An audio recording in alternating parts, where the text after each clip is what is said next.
soyez les bienvenus dans l'espace des livres et les plaisirs de Marc Page. Votre invité est né en Alsace. Son premier roman a remporté le Grand Prix VSD du Polar 2012, décerné par un certain Jean-Christophe Granger.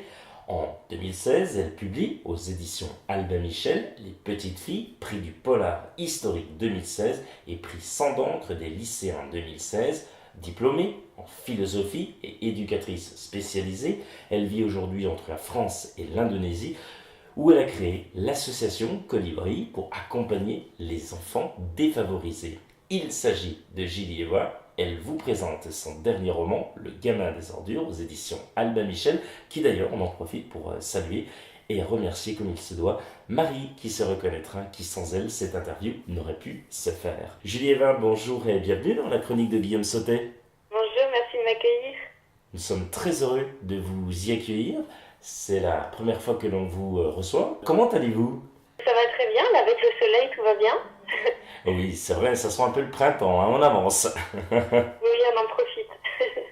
Racontez-nous, Julie, votre parcours pour en arriver là où vous en êtes, et notamment cette association Colibri pour venir en aide aux enfants défavorisés. Mon parcours n'a ni queue ni tête.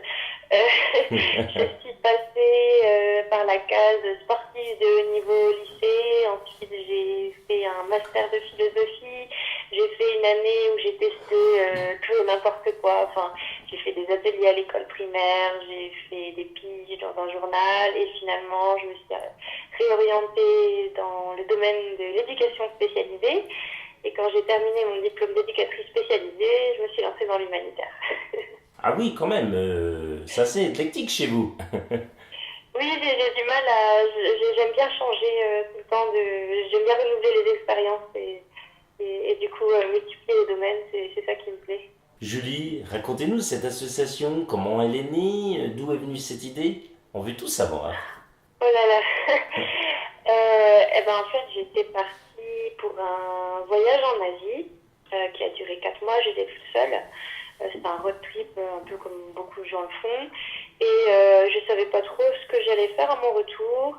Et quand je suis arrivée en Indonésie, j'ai fait la connaissance avec une personne qui vivait dans la rue et qui avait toujours vécu dans la rue et qui m'a parlé d'un rêve qui aurait été de venir en aide aux enfants de la rue.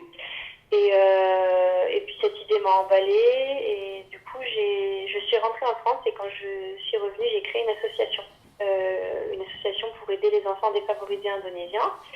Et je suis repartie l'année dernière et j'ai passé un an en Indonésie pour monter cette association, pour trouver des bénévoles et maintenant c'est en place. C'est en place, et alors l'aide, elle est de quel genre cette aide?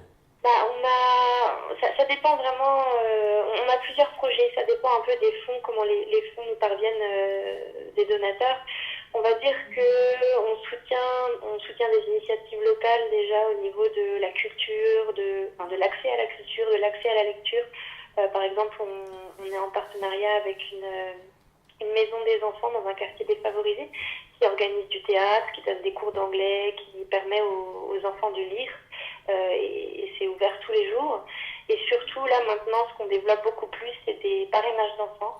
Donc, un parrain français qui va parrainer un enfant indonésien pour lui permettre d'aller à l'école. Et pour une année scolaire, l'enfant et le parrain peuvent échanger. Donc, souvent, ils échangent des photos, des encouragements.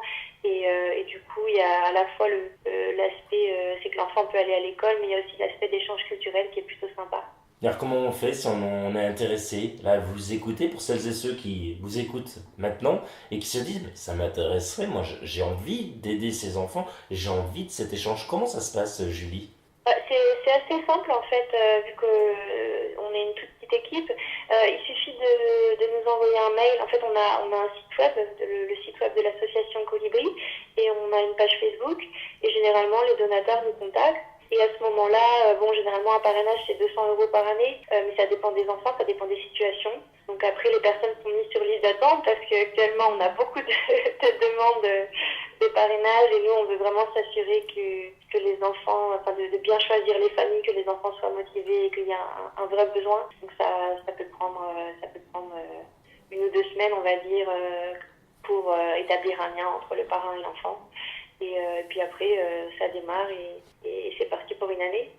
En tous les cas, bravo pour cette association dont on pourra reparler quand vous le souhaitez. Et le site internet, alors, pour terminer cette association, c'est lequel? Alors, je connais pas l'adresse par cœur. En fait, le plus simple, c'est de passer par Facebook. On a une page Facebook qui s'appelle Association Colibri Indonésie, Colibri avec un K. Et à partir de cette page, on peut accéder au site. On peut aussi, enfin, les gens peuvent directement nous contacter à travers la page Facebook. Et au moins, ils ont un aperçu parce qu'on publie régulièrement tout ce qu'on fait sur la page. Donc, les gens peuvent nous suivre à partir de cette page-là. Julie, en tous les cas, on vous félicite pour cette belle initiative, hein.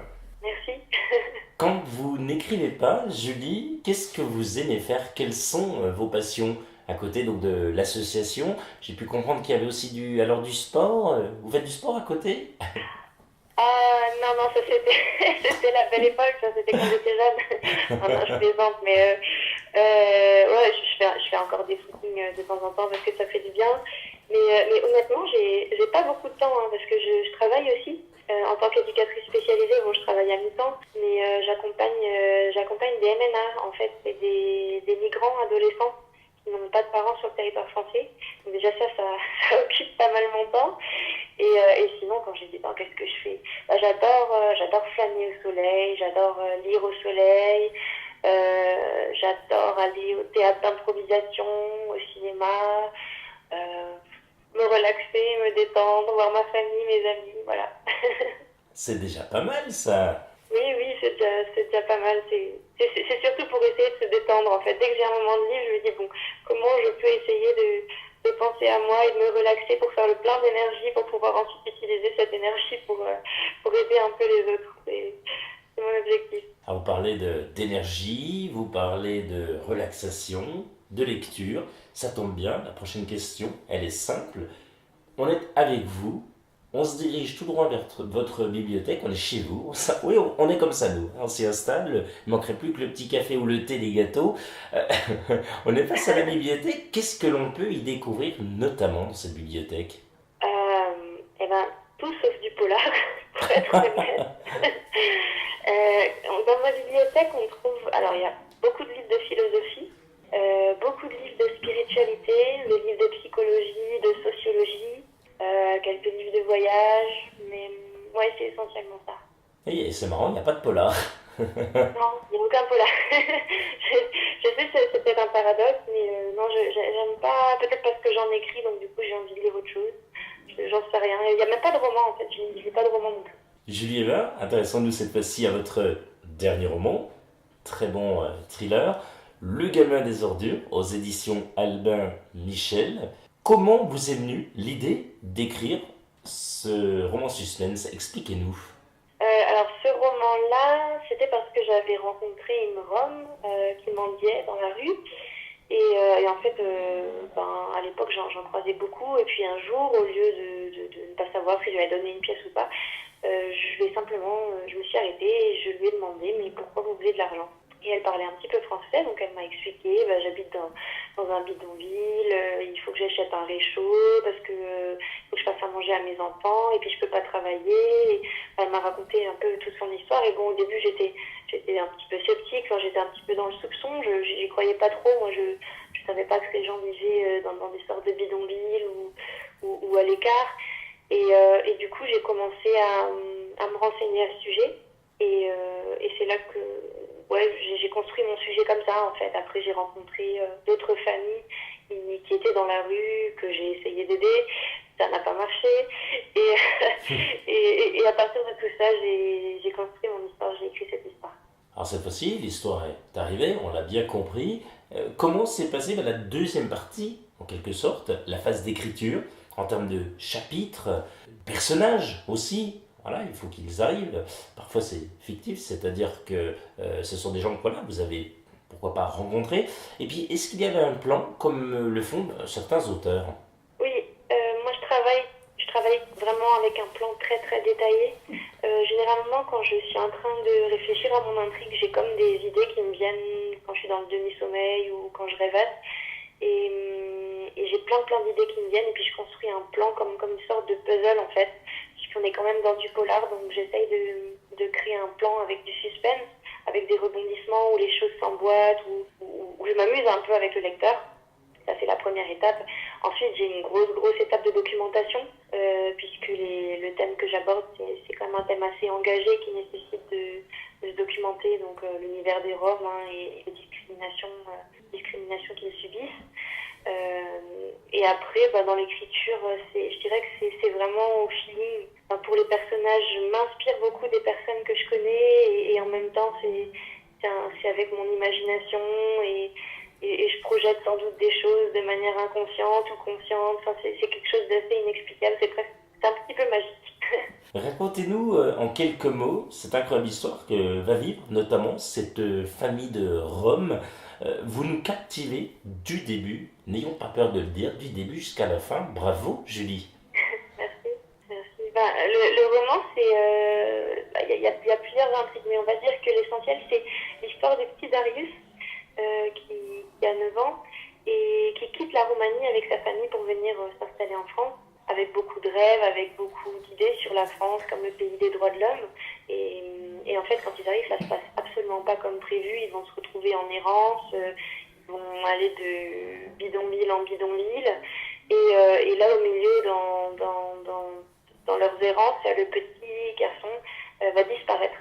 Darius va disparaître. Et donc, toute l'histoire, ça va être d'essayer de le retrouver. Et pour le retrouver, on a plusieurs personnages. On a sa sœur d'abord qui se lance à sa recherche à Paris. Elle va demander de l'aide à une jeune femme qui s'appelle Lina, qu'on trouvait déjà dans Les Petites Filles, et un humanitaire, un homme qui travaille dans l'humanitaire qui s'appelle Thomas. Et puis il y a aussi un flic rom qui va enquêter pour essayer de retrouver ce petit garçon. Et voilà, puis l'histoire, c'est un peu comment les personnages traversent les différents endroits où ce petit garçon a été pour essayer de le retrouver. Et donc, des choses qu'il a vécues dans la rue aussi, puisqu'il y a tout un tas de mauvaises choses qui lui arrivent au niveau de certains trafics, dans la cité, ailleurs. Et l'histoire se termine en Roumanie et en Hongrie. Et comment ça se termine? Pour lui, va-t-il être retrouvé? Comment ça se passe? On n'en dit pas plus pour cela. C'est très simple, il faut accueillir cet ouvrage, on le rappelle, de Julie Eva, Le Gamin des Ordures aux éditions Albin Michel. Quels sont vos projets pour la suite, Julie? C'est assez flou. Les projets sont assez flous pour le moment. Je vais retourner en Indonésie cet été. Je vais finir la promotion de mon roman. Je retourne en Indonésie cet été. Et honnêtement, je sais pas, mais c'est complètement excitant de pas savoir parce que j'ai plein de projets en tête. Enfin, je m'imagine bien soit poursuivre avec l'association, soit créer une autre association ouverte sur les autres pays. Je sais pas encore, j'y pense et je suis contente. J'aime bien rêver de mon avenir comme ça. Et un projet d'un nouveau livre? Déjà un petit peu en tête ou même pas du tout? Si. J'ai vécu pas mal de choses en Indonésie, donc je me suis déjà lancée dans l'écriture d'un futur polar qui se passera en Indonésie. Excellent, cool. On va aller en Asie, ça c'est bien. On a hâte de le découvrir en tous les cas. À peine terminé celui-là qu'on a déjà envie de lire le prochain, c'est normal. Allez, on est bien avec vous Julie. Passons tout de suite à la Minute Cool si vous le voulez bien. Plutôt chat ou chien? Chien. Ah, Ça c'est horrible, moi les chats ils m'aiment pas, ils me griffent, ils me mordent. Les chiens. citez 3 mots qui définissent l'Alsace. L'Alsace.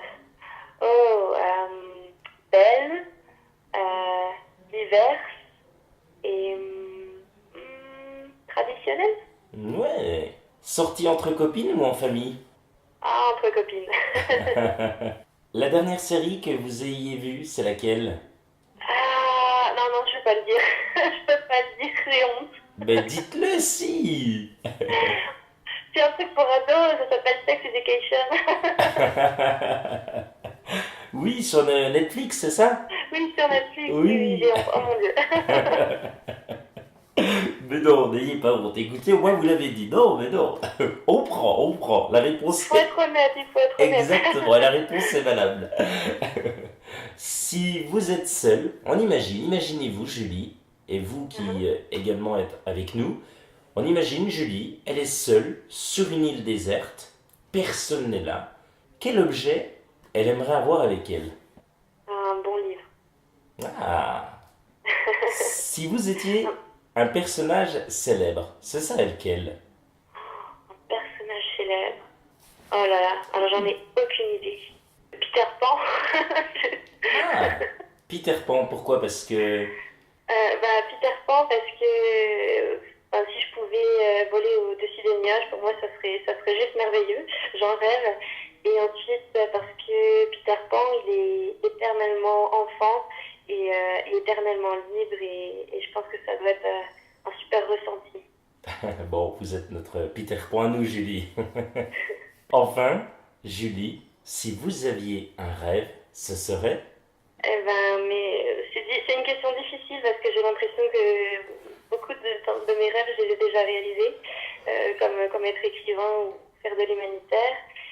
Mais on va dire, je pense que mon plus grand rêve, ça serait d'atteindre la paix intérieure. Alors je sais que c'est complètement perché, hein, c'est dans une perspective un peu bouddhiste, mais ça serait d'arriver à être en paix et d'accepter le monde tel qu'il est. Julie Eva, rappelons que vous êtes l'auteur de Le Gamin des heures dures aux éditions Albin Michel. Merci d'avoir accepté l'invitation de la chronique de Guillaume Sautet. Merci à vous. Vous revenez quand vous le souhaitez, Julie. Oui, avec plaisir. Rendez-vous très prochainement pour un nouveau numéro et de nouvelles aventures littéraires. Comme toujours, prenez soin de vous, bonne lecture à tous, salut!